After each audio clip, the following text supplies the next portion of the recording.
Olá, tudo bem? É um prazer estar aqui falando com vocês. Eu espero que os próximos minutos eu possa trazer um pouco do desafio, né? Principalmente para a tecnologia, para a segurança das aplicações.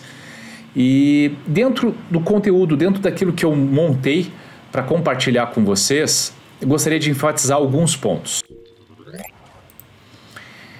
Primeiro, minha proposta de valor é basicamente mostrar a relevância do tema, por que é tão importante se preocupar com segurança das aplicações.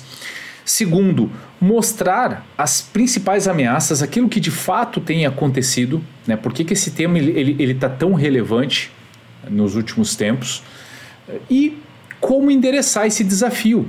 Então, vou falar um pouquinho sobre algumas ferramentas, vou falar um pouco sobre alguns frameworks. A ideia é compartilhar um pouquinho de como estruturar uma estratégia para garantir maior nível de segurança nas aplicações. Então, a primeira pergunta que eu queria deixar aqui para vocês é: o que essas empresas, o que essas instituições ou órgãos públicos têm em comum? Além do fato de, da maioria ser brasileira ou ainda ter negócios estruturados no Brasil, também no Brasil, no caso de algumas multinacionais, mas a verdade é que o que elas têm em comum é o fato de terem passado por incidentes de segurança. E eu não estou falando aqui da última década ou dos últimos 5 anos. Aqui estão presentes aqueles que passaram, alguns exemplos que passaram por incidentes esse ano, em 2022.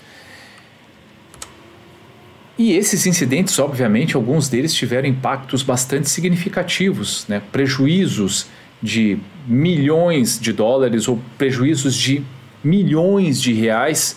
E tudo isso que eu estou aqui compartilhando com vocês são informações públicas. Vocês podem buscar, tem matérias falando sobre esses incidentes. E claro, isso é só aquilo que temos visibilidade. Podem ter certeza, a grande maioria dos incidentes, eles sequer são divulgados. São incidentes que apenas a empresa sabe que passou, muitas vezes com impactos internos, com indisponibilidades ou com vazamentos de informações, mas que não vieram a conhecimento público ou não tiveram nenhuma matéria noticiando esse fato. E não é só no Brasil.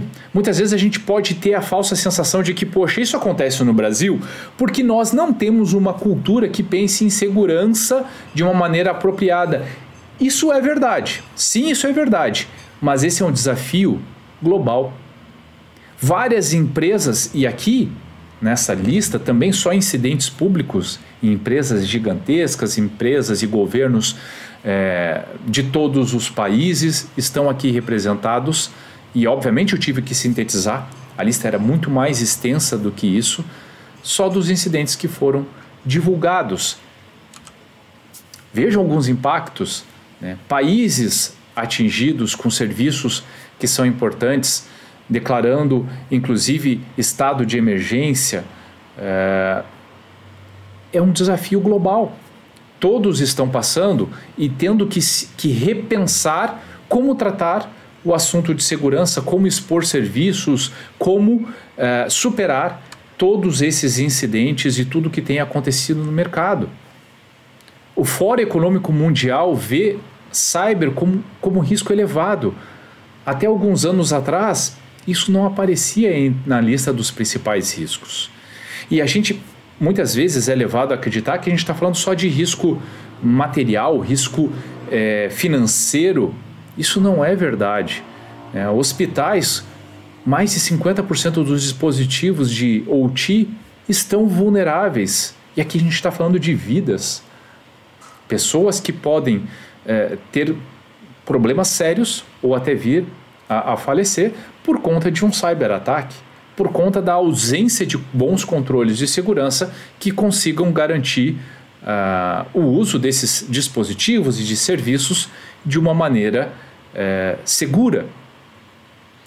Inclusive, aqui eu só citei um exemplo, né, do Senado dos Estados Unidos aprovando lei que obriga empresas a informarem cyberataques, mas muitos países entendendo que existe um gap, que existe, na verdade, a necessidade de que as empresas principalmente aquelas que prestam serviços para governo ou ainda que estão ligados a serviços críticos, precisam corrigir os seus problemas, corrigir as suas vulnerabilidades mais rapidamente. Então, alguns países, Estados Unidos, por exemplo, já está começando a definir quais são os prazos para essas empresas fazerem as devidas correções. Por quê? Porque culturalmente, de uma maneira orgânica, essas empresas não fazem, não estão preparados para isso. Vejam outras matérias aqui, mais da metade dos órgãos públicos estão vulneráveis a cyberataques, diz o TCU. O Brasil erra na hora de escrever software e fragiliza a segurança da informação, ou seja, aquilo que está sendo feito não está sendo feito de uma maneira adequada sob o ponto de vista de segurança.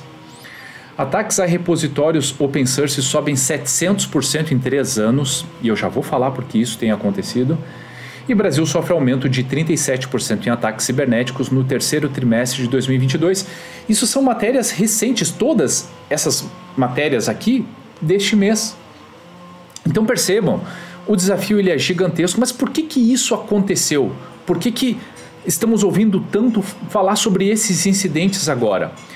É claro que é preciso fazer um parênteses. Houve uma série de fatores que culminaram para que isso estivesse acontecendo agora, e um deles foi a necessidade que muitas empresas ou até mesmo órgãos públicos tiveram de se digitalizar, tiveram de disponibilizar os seus serviços online por conta da pandemia, por conta de precisar criar alguma forma de manter os seus serviços, de permitir que as pessoas pudessem trabalhar de outros lugares. E essa digitalização, essa publicação, né, de muitos serviços de uma maneira não tão segura, né, de uma maneira que não se pensava como fazer isso, levando em consideração a segurança, até por uma emergência, uma situação completamente atípica e não vivenciada até então, fez com que muitas empresas fizessem aquilo que era possível fazer. Muitos órgãos públicos fizeram aquilo que estava ao alcance fazer para disponibilizar, para tentar garantir a continuidade dos seus serviços. E, obviamente, não estando segurança no cerne dessa estratégia, os incidentes começaram a aumentar ano após ano. Eu falei, por exemplo, aqui numa das matérias divulgado no portal Canaltech sobre o aumento de 37% em ataques cibernéticos no terceiro trimestre de 2022, em se comparando ano contra ano, mas 2022 já tinha aumentado muito com relação a 2020. 2020 tinha aumentado de uma maneira absurda a quantidade de incidentes de ataques cibernéticos se comparado a 2019. Então isso vem numa crescente. E muito tem sido feito, mas ainda não é suficiente para reduzir esses números.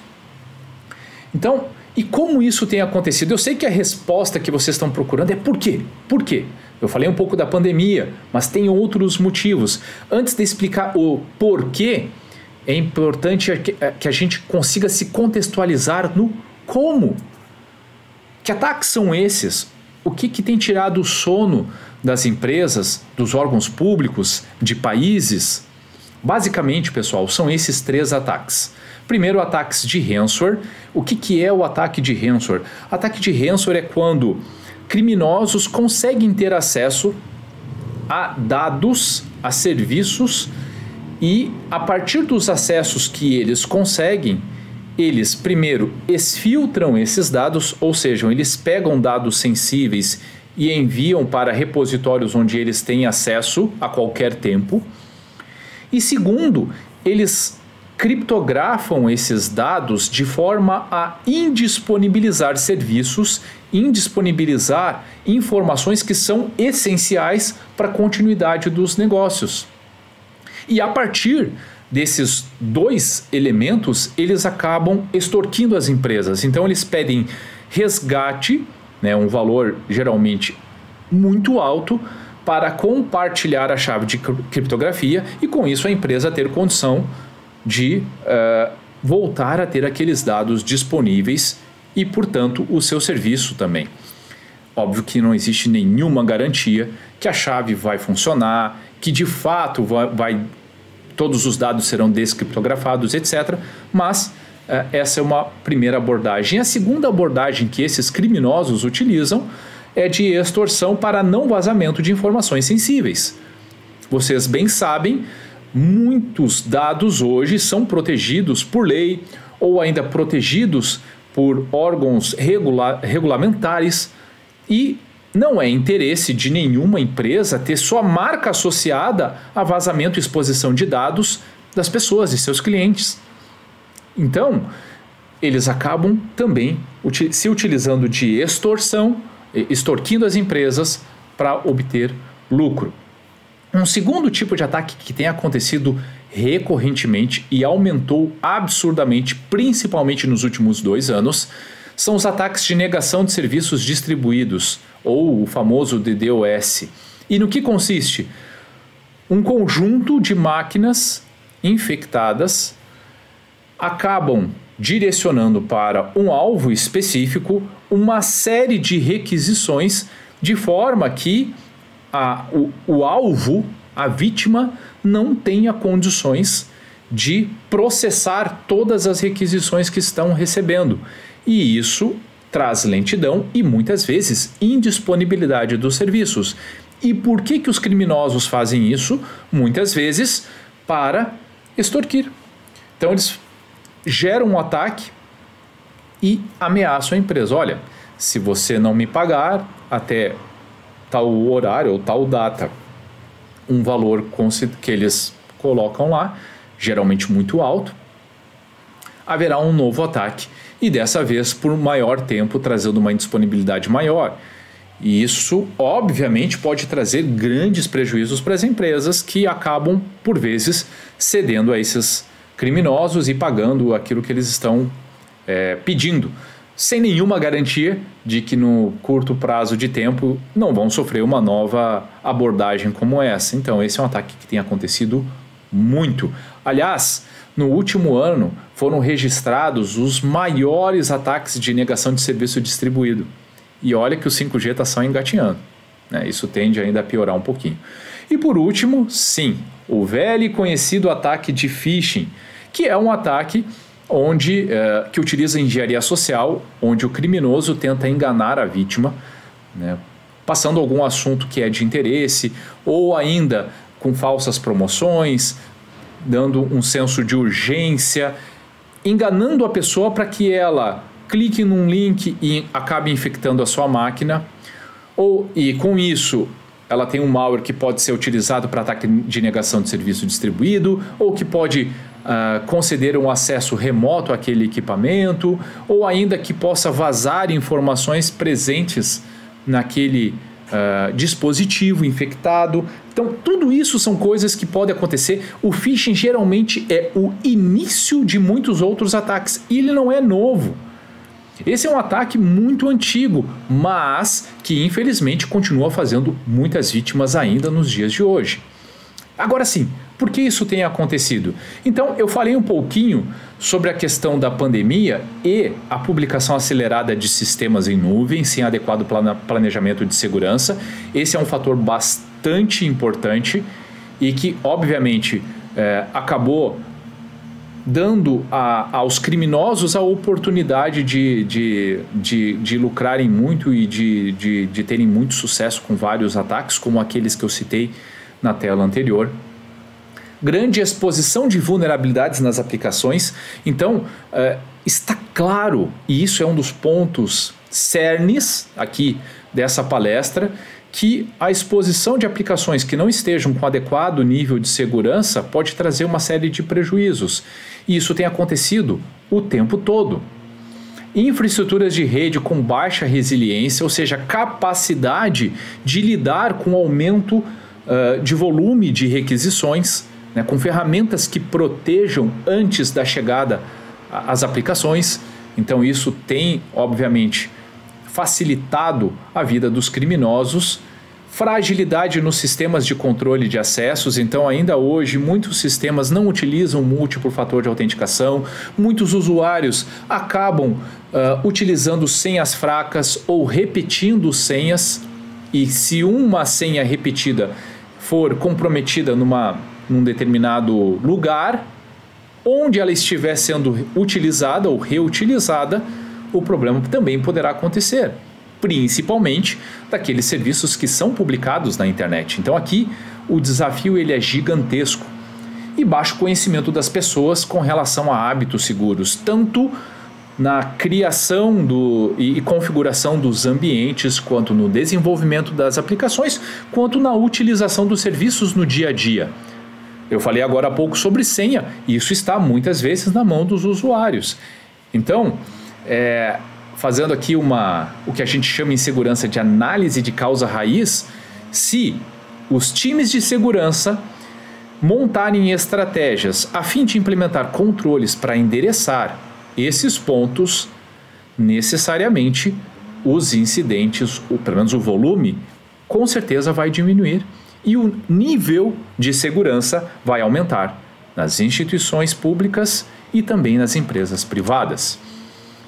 E para endereçar ações para tratar essas causas raízes, é necessário olhar o problema sobre 3 prismas, tá? Eu até citei, tecnologia é óbvio, a gente está falando muito aqui de tecnologia, mas muitas coisas se resolvem também com processos.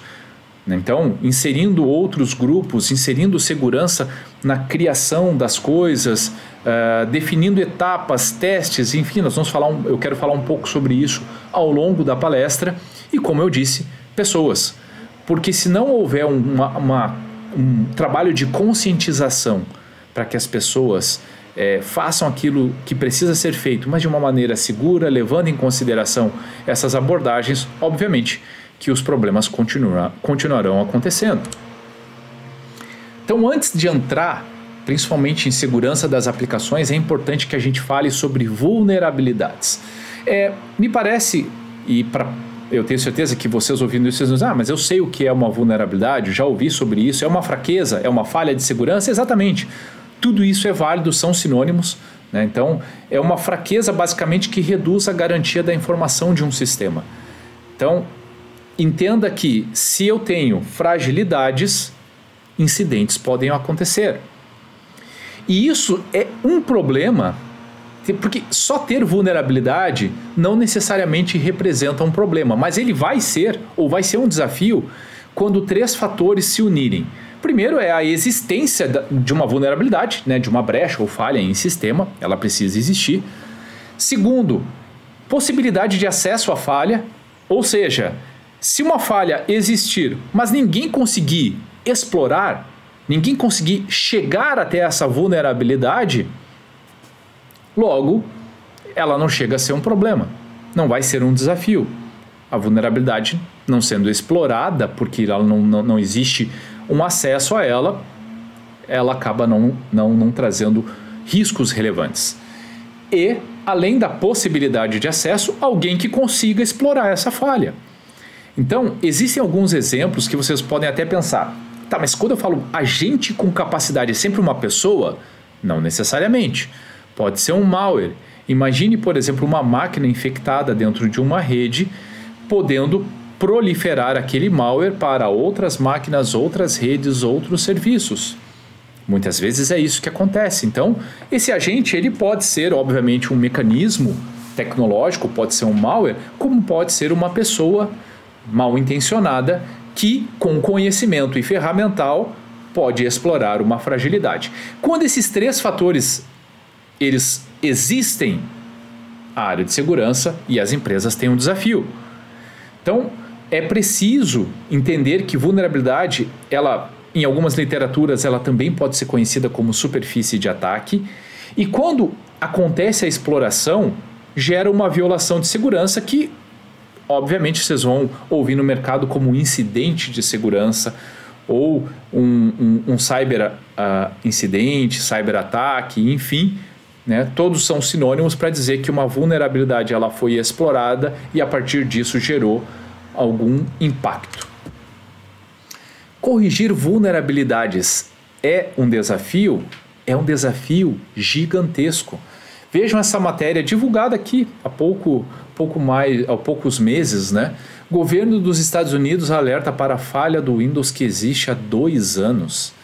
Ou seja, muitas vezes as vulnerabilidades elas são descobertas, Às vezes o fabricante daquela aplicação até disponibiliza a correção, mas as empresas, as pessoas, muitas vezes não são capazes de fazer a correção. Quando uma vulnerabilidade crítica persiste por 2 anos, ou existe uma ignorância, a pessoa não desconhece esse fato, ou é um assunto que não foi levado a sério como deveria. Tenho certeza que boa parte de vocês que está aqui me ouvindo já deve ter ouvido falar da vulnerabilidade do Log4j. No final do ano passado, principalmente no último trimestre e início de 2022, essa vulnerabilidade fez uma série de vítimas, principalmente na cadeia de suprimentos. Ela era uma vulnerabilidade extremamente simples de ser explorada e que muitas empresas possuíam, tá? E, obviamente, foi disponibilizada uma correção, né? Um patch para isso, e grande parte das empresas... Olha o que diz essa matéria. Ela tem potencial de ser explorada por 10 anos ou mais. Por quê? Porque boa parte das empresas não corrigem, não atualizam os seus sistemas. Então, corrigir vulnerabilidades é um desafio gigantesco. Ainda bem que existem mecanismos, comunidades, ferramentas, projetos para nos ajudar dentro desse desafio. Então, um dos projetos que eu considero sejam mais relevantes para a segurança é o OASP, que é um projeto aberto de segurança em aplicações web, numa comunidade espalhada pelo mundo de vários especialistas que disponibilizam de forma gratuita artigos, metodologias, documentação, ferramentas, tecnologia para melhorar, para elevar o nível de segurança nas aplicações web. E tudo isso é disponibilizado de forma gratuita. Todo mundo que tem interesse pode consumir isso para elevar o seu nível de segurança. E um dos insumos mais importantes gerados por essa comunidade é o OASP Top 10. O OASP Top 10 ele é um documento que elenca as principais fragilidades, vulnerabilidades em aplicações web que têm sido exploradas e que, portanto, são a origem de grande parte daqueles incidentes aos quais eu me referi anteriormente. Então, percebam, se um desenvolvedor, alguém que trabalhe com desenvolvimento de aplicações web, tiver conhecimento dessa lista e souber como desenvolver de maneira segura, a fim de evitar que essas vulnerabilidades aconteçam, se materializem, estejam presentes nas aplicações, obviamente o nível de segurança vai para um patamar completamente diferente. Então, utilizar esses insumos e que não são estáticos, tá, galera? Isso que eu quero deixar muito claro. De tempos em tempos, a comunidade atualiza a sua lista das 10 principais vulnerabilidades. Percebam aqui, nessa tela, por exemplo, que a última vez que tinha acontecido isso tinha sido em 2017. E em 2021 houve uma revisão que trouxe 3 vulnerabilidades novas que não estavam presentes na lista de 2017, mas a grande maioria dessas vulnerabilidades, elas já persistem. Por 4 anos, por mais de 4 anos. Se vocês pegarem listas do Top 10, o ASP Top 10 de anos anteriores, vocês vão perceber que cross-site scripting já estava nela, que a vulnerabilidade de injection está presente há muito tempo. Ou seja, o que significa isso? Significa dizer que estamos cometendo os mesmos erros há muito tempo e facilitando a vida dos criminosos. É simples assim. Por isso que utilizar essas fontes é extremamente importante para que a gente possa fazer isso e desenvolver aplicações, principalmente web, de uma maneira cada vez mais segura. Além disso, então vamos lá.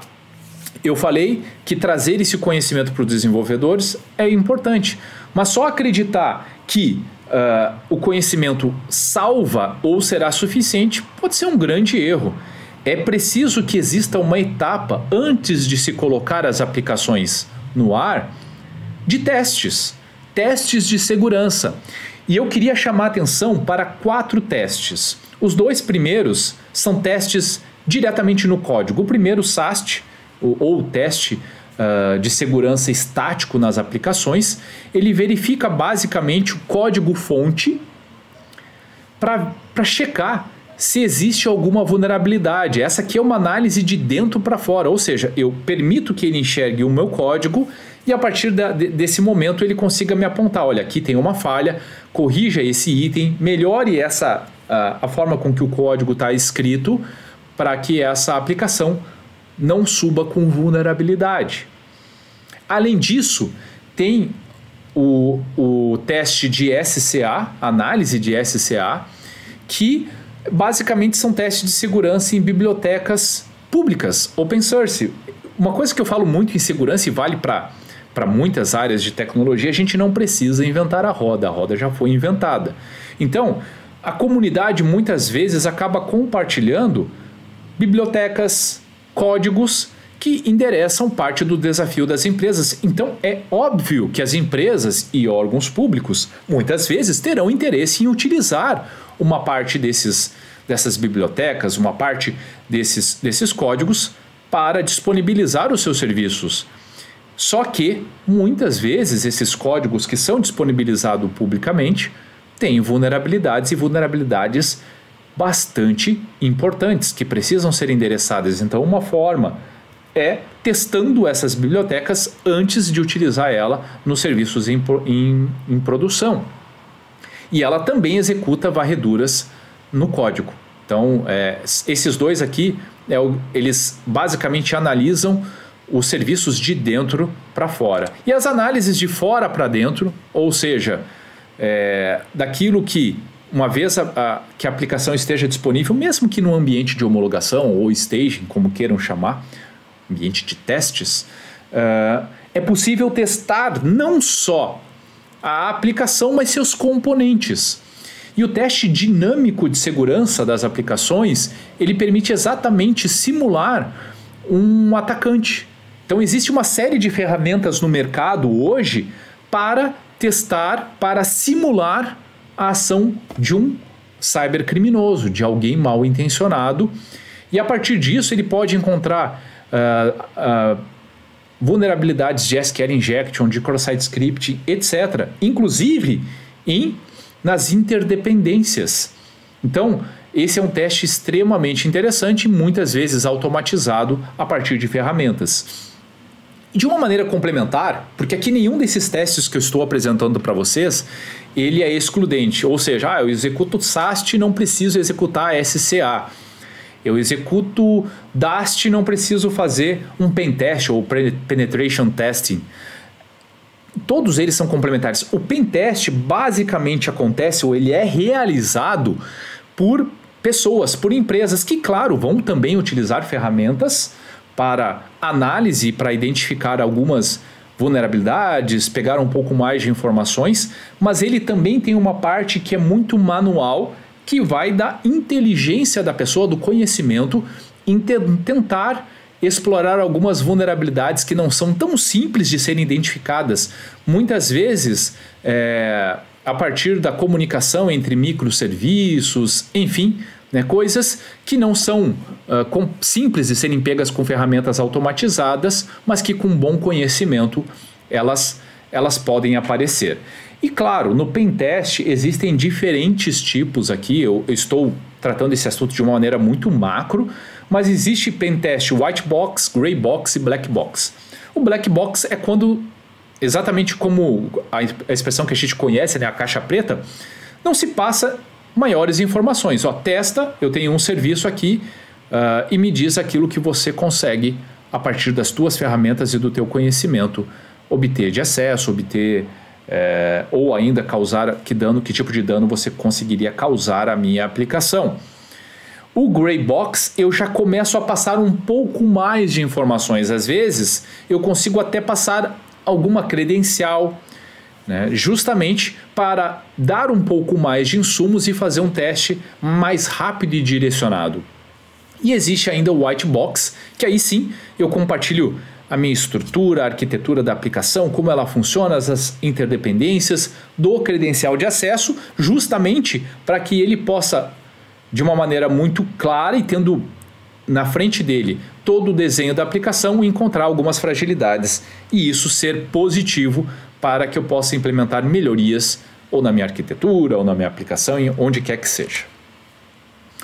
Os resultados entre esses testes, eu acho que já ficou claro que são testes complementares e eles geram resultados diferentes, por mais que, se vocês pegarem esse relatório, esse é um relatório que está, embora seja de uma ferramenta paga, é um relatório que está disponível publicamente, tá? Se vocês olharem para os testes táticos de SCA, o teste dinâmico ou de DAST, vocês vão perceber que algumas vulnerabilidades aparecem em todos os testes. Essas são as vulnerabilidades que mais apareceram para essa ferramenta. Então vocês vão ver, por exemplo, que cross-site script apareceu em todas, mas tem algumas vulnerabilidades que são muito específicas, que elas só são possíveis, por exemplo, por um scan de DAST, por uma análise de DAST, porque ali, olha a que mais apareceu: problemas de configuração no servidor, segurança nas dependências da aplicação, enfim, né, poderia aqui citar outros casos, mas isso vai aparecer especificamente na análise de DAST, porque na análise estática, nos testes de SAST e SCA, ele vai analisar apenas aquele conjunto de dados que ele tem, ele é incapaz de analisar as interdependências, ele é incapaz de olhar, não, ele vai olhar só para o código. Então por isso que eu disse e deixei muito claro que são testes complementares. E o meu objetivo, obviamente, aqui não é fazer nenhuma propaganda de ferramentas, e existe, pessoal, muita ferramenta que está disponível gratuitamente. Então, por exemplo, ferramenta de SAST, uma das mais conhecidas e que está disponível gratuitamente para uso é o SonarQube. Para SCA, o Dependabot é uma das soluções mais utilizadas. Para DAST, tem o ASP-Zap, que é muito utilizado. Todas elas são gratuitas e disponíveis para uso. Então não é desculpa, mas são ferramentas caras, eu não tenho verba para fazer investimentos. Não, existem soluções que estão disponíveis. É claro que, e aí é importante que vocês... eu quero citar aqui duas coisas que são muito importantes na tomada de decisão de que ferramenta usar. Primeiro é a linguagem de programação. Obviamente que nem toda ferramenta vai funcionar para todas as linguagens. Então, você precisa pesquisar, precisa testar ferramentas que sejam compatíveis com a sua linguagem, com a linguagem de programação que você utiliza na sua companhia. E segundo, entender que muitas vezes essas ferramentas gratuitas, elas são mantidas por pessoas, por comunidades, e claro, pode ser que não tenha o mesmo nível de profundidade ou de assertividade que outras ferramentas que são pagas. Portanto, gerem muitos falsos positivos. O que é o falso positivo? Eu digo que tem uma fragilidade naquele código ou naquela aplicação, mas na prática, quando eu vou analisar, não se trata de fato de uma vulnerabilidade, foi uma interpretação errada da ferramenta.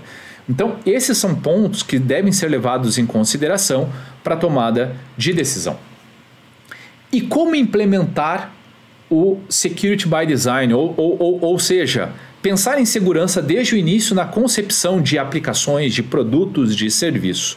Então, necessariamente, para que a segurança esteja presente, precisa passar por 3 etapas: o conhecimento, o desejo de realmente levar aquele tema a sério e fazer, que é o levar a sério.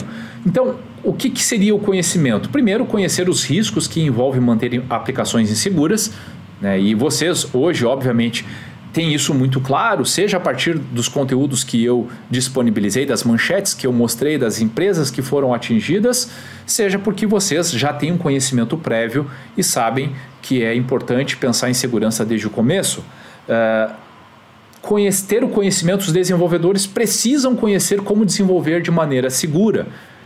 Depois, ciente de tudo isso, ciente que coisas ruins podem acontecer se isso não for levado a sério, e dando condições para que os desenvolvedores conheçam como fazer, é importante que eles tenham ciência e vontade de incluir segurança no contexto de qualidade.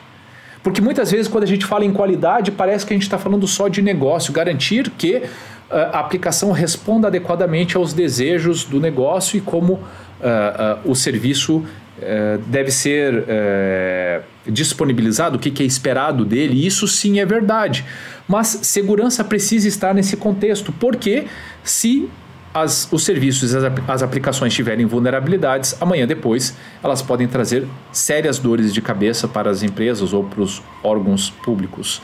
E fazer, desenvolver de forma segura, testar e corrigir vulnerabilidades, reportar os incidentes, porque mesmo fazendo tudo certo, incidentes acontecem. E é preciso ter consciência disso para se trabalhar melhoria de forma contínua. Nunca será suficiente todas as ações, é importante que isso esteja claro. E por onde começar o Security by Design? Primeiro, modelagem de ameaças. Eu vou falar um pouquinho sobre isso, o que é a modelagem de ameaça e como ter insumos para se criar isso e se implementar. Requisitos e arquitetura de segurança e segurança na esteira de desenvolvimento, ou seja, que eu seja capaz de plugar aquelas ferramentas. Esse é o único item que eu vou explicar um pouco mais aqui nessa tela, porque ele não aparecerá nas telas seguintes. Os outros eu vou trazer um pouco mais de contexto, mas segurança na esteira significa dizer que aqueles testes eles estão plugados na minha esteira. E quando? No desenvolvimento. E por vezes instalando até plugins nas IDEs para permitir que no momento do desenvolvimento o desenvolvedor tenha consciência e consiga perceber quais são as fragilidades que aquele código, que aquela aplicação possui, antes que isso acabe indo para o ambiente de produção e acabe sendo publicado. Então vamos falar um pouquinho sobre modelagem de ameaças. Então, antes de se desenhar, de se desenvolver uma modelagem de ameaças para perceber quais são os agentes que podem fazer mal e a partir de que caminho eles podem fazer mal, você tem que conhecer como os seus clientes consomem seus serviços. Porque se você não conhecer isso, daqui a pouquinho você vai implementar controles e vai impedir que os clientes consumam serviços. Então entender como eles chegam até a aplicação, até os serviços, é extremamente importante para prever uma estratégia de segurança. E depois conheça os vetores de ataque. É nisso que consiste a modelagem de ameaça. Então, identifique os agentes de ameaça, as formas de ataque, quais são as vulnerabilidades que podem ser exploradas, quais são os controles de segurança que devem ser implementados e quais já estão implementados, quais são os impactos técnicos e impactos no negócio, caso aquela vulnerabilidade seja explorada com sucesso. O que isso pode causar? Quais são os males que isso pode trazer?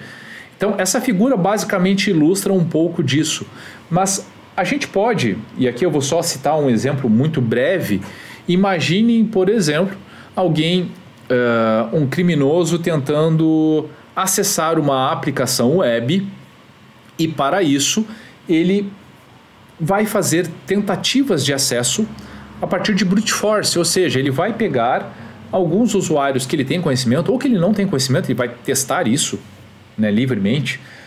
Vamos testar coisas básicas do tipo usuário admin, sem admin, ou senha 1234, ou senha 123456, ou QWE, ASD, enfim, aquelas senhas mais básicas, com usuários que geralmente são padrão, root, admin, administrator, enfim.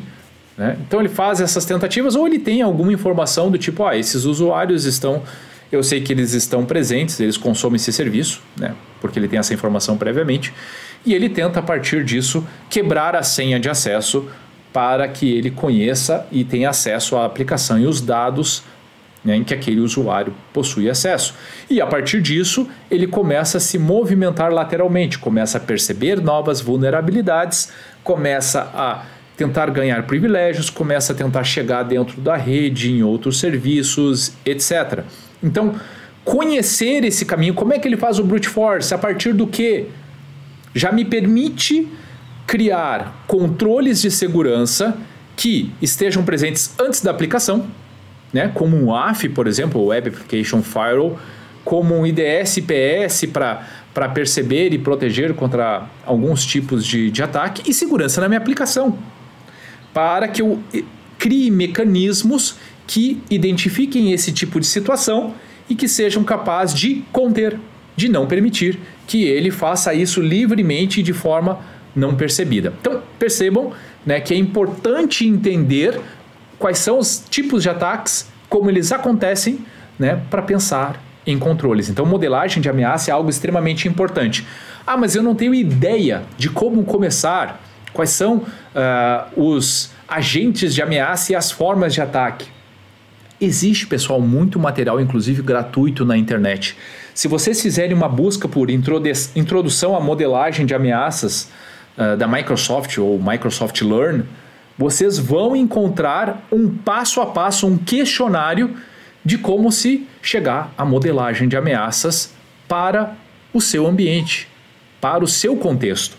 Então, não é desculpa, tem material gratuito na internet que pode ajudar nessa confecção. E quando a gente fala de requisitos para a arquitetura, requisitos de segurança e arquitetura de segurança para as aplicações, tem alguns itens que precisam ser levados em consideração nessa etapa. Entre eles, minimizar a superfície de ataque. O que significa isso?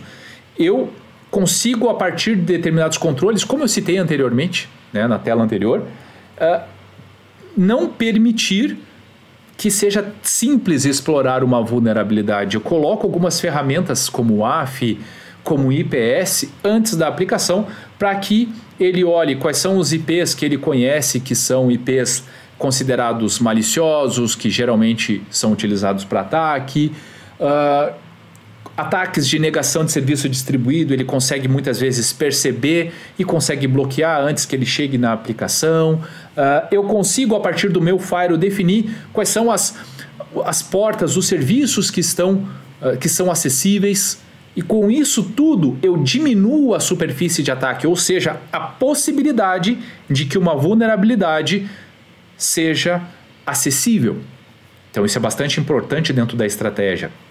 Estabelecer padrões, ou seja, a área de segurança deve ser capaz de estabelecer requisitos e definir uma arquitetura segura para as aplicações, porque a gente não pode deixar tudo no conhecimento, na cabeça do desenvolvedor. Coitado do desenvolvedor. Ele tem que ser muito bom em desenvolvimento, ele tem que conhecer técnicas para desenvolvimento seguro e ele tem que conhecer de arquitetura de aplicações e o que ele deve... Não.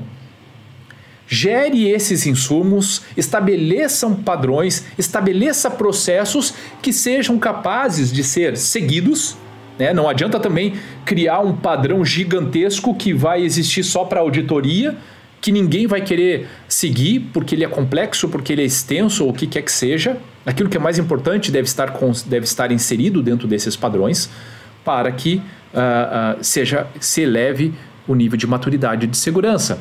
Terceiro, o princípio do menor privilégio, ou seja, cada um tem acesso apenas àquilo que precisa e nada mais. Porque quando se dá muito privilégio para os usuários, os incidentes acontecem. E dá a oportunidade dos criminosos, a partir de um esforço muito pequeno, conseguir causar grandes estragos. Então é preciso que se defina adequadamente papéis e responsabilidades e que se permita que sejam concedidos acessos e privilégios especificamente para o fim, né, de cada um, ou para o desempenho das suas atividades, ou para que o cliente consuma os serviços. Princípio da segurança em profundidade, que foi um pouco do que eu falei antes. Coloque mais ferramentas, coloque mais controles para dificultar a vida de alguém mal intencionado. Profundidades ou camadas é a minha capacidade de ir inserindo bloqueios, ferramentas que dificultem o acesso à vulnerabilidade. Não confie nos serviços, ou seja, é importante que eu consiga entender quem acessa, como acessa, que eu possa analisar os contextos, que eu possa perceber comportamentos anômalos e, com base nisso, tomar algumas ações, inclusive de bloquear para conter incidentes. Evitar a segurança por obscuridade, ou seja, eu não conheço o que eu tenho e eu deduzo que tudo está seguro porque eu defini alguns controles. Isso é realmente um tiro no pé e pode causar grandes problemas. Não existe segurança dentro da obscuridade. Você precisa conhecer cada um dos elementos que são necessários para que o serviço seja disponibilizado. mantenha a segurança simples, que foi o que eu disse antes. Se você incrementar muita complexidade, criar muitos elementos, dificilmente você vai conseguir a adesão das pessoas e o interesse delas em ler e seguir aquelas recomendações. E por último, segurança no processo de manutenção do software, porque uma vez que a aplicação é desenvolvida, ela passa por constantes mudanças e todas essas mudanças precisam ser feitas com segurança, precisam passar pelos testes, precisam estar aderente aos requisitos ou arquitetura de segurança. Isso é fundamental para evitar grande parte dos incidentes. E olha que ferramenta legal, eu disse que eu ia compartilhar muita dica, muita ferramenta. Existem 2 ferramentas que podem nos ajudar a indicar se as vulnerabilidades existentes, elas devem ser corrigidas, elas podem, não precisam ser rapidamente corrigidas ou nem deveriam ser priorizadas. A CISA disponibilizou uma matriz de decisão que ela chama de SSVC Calculator, e ali está o link para quem desejar consumir, onde basicamente ela vai fazer algumas perguntas. Se isso aqui se materializar, se tiver esse impacto, se isso aqui for atendido, não precisa corrigir. Mas se o impacto for alto e não existir esse controle, então faça a correção o quanto antes. Então, é um insumo bastante interessante e gratuito.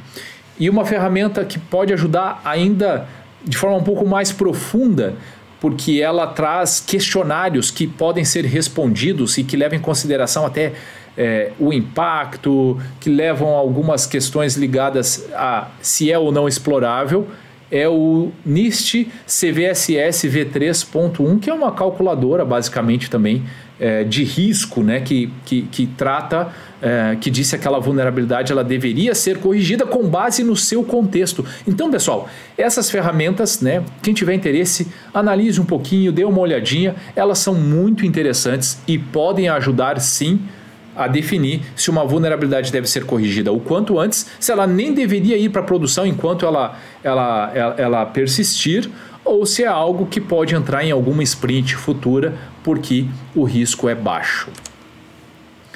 E como saber se o desenvolvimento segue práticas seguras? Eu falei antes para vocês do OASP, da comunidade que mantém uma série de insumos e ferramentas de maneira gratuita, e o OASP ele desenvolveu um framework que justamente ajuda a avaliar as práticas de segurança da organização, se existe um programa de segurança de software adequado, que ajuda a medir atividades relacionadas à segurança, que ajuda a definir indicadores para avaliar a maturidade.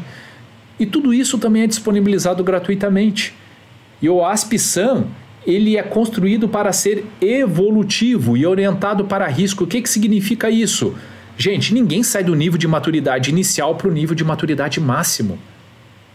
Ou isso vai doer muito e custar a perda de muitas pessoas, porque vai mudar radicalmente o jeito que elas trabalham e fazem as coisas, ou vai custar muito dinheiro.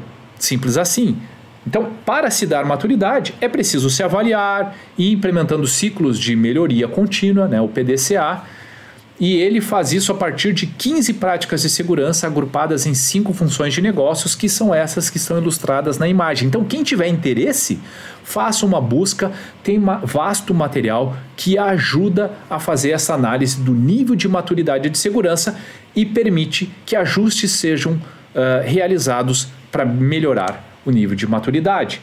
E treine as pessoas. Galera, eu estou falando aqui hoje com vocês, trazendo esses contextos, gerando uma série de insumos para que vocês possam se aperfeiçoar, mas imagine que as pessoas que não estão aqui presentes nessa palestra não tenham tido essa condição. Então treine, mostre o caminho, compartilhe insumos, estabeleça ferramentas que possam treinar as pessoas desde o princípio, desde o momento que elas entram na companhia ou na instituição, o que quer que seja.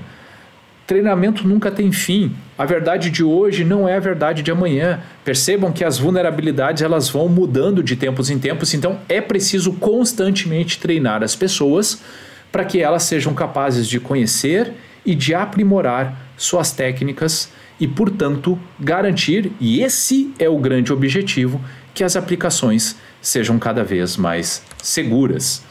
E para quem tiver interesse, né, existe um programa que é um programa de recompensa chamado no mercado de Bug Bounty, que muitas empresas que têm baixo apetite a risco acabam estruturando, acabam criando para recompensar pessoas que informam sobre vulnerabilidades. Então o Google tem o Facebook, Microsoft, Apple, Intel e tantos outros acabam criando esses programas porque eles têm baixo apetite a riscos, ou seja, eles têm uma estrutura muito madura que trata disso, das vulnerabilidades, que endereçam arquitetura segura, tem modelagem clara de ameaça, requisitos de segurança, eles fazem tudo isso muito bem feito, ainda assim, galera, pode nunca ser suficiente. E tendo consciência disso, obviamente, eles criam esses programas, mas também porque, né, uma vez informado sobre essas vulnerabilidades, é do interesse deles, do interesse do seu negócio, que eles consigam fazer as correções e disponibilizar patches, service packs, enfim, o quanto antes, para garantir a melhoria. E vários desses programas pagam muito bem. Então, quem tiver interesse, quem gosta de desenvolvimento e já tem um bom nível aí de conhecimento, pode se cadastrar nesses programas e fazer uma grana bastante interessante. Galera, o que eu tinha para trazer para vocês hoje é isso. Eu espero sinceramente que vocês tenham gostado, que tenha servido, né? Lembrando, né, todos os propósitos, aquilo que eu trouxe para vocês no princípio. A minha ideia era trazer um contexto, de explicar por que esse assunto é importante, de dar boas ferramentas, de mostrar que é possível sim, né, a gente elevar o nível de segurança das nossas aplicações e garantir maior resiliência dos negócios ou até mesmo dos países, de órgãos públicos, do que quer que seja. Mas, né, deixo aqui também os meus contatos, caso vocês tenham interesse, caso vocês tenham desejo de tirar alguma dúvida, de entender um pouco mais sobre algum tema, permaneço à disposição para ajudá-los, beleza? Então, nesse momento eu vou abrir aqui espaço, caso vocês tenham alguma pergunta, eu respondo. Se não, foi um prazer estar aqui falando com vocês e espero que possamos nos ver no futuro abordando outros desafios e outros temas muito interessantes. Combinado? Abraço a todos.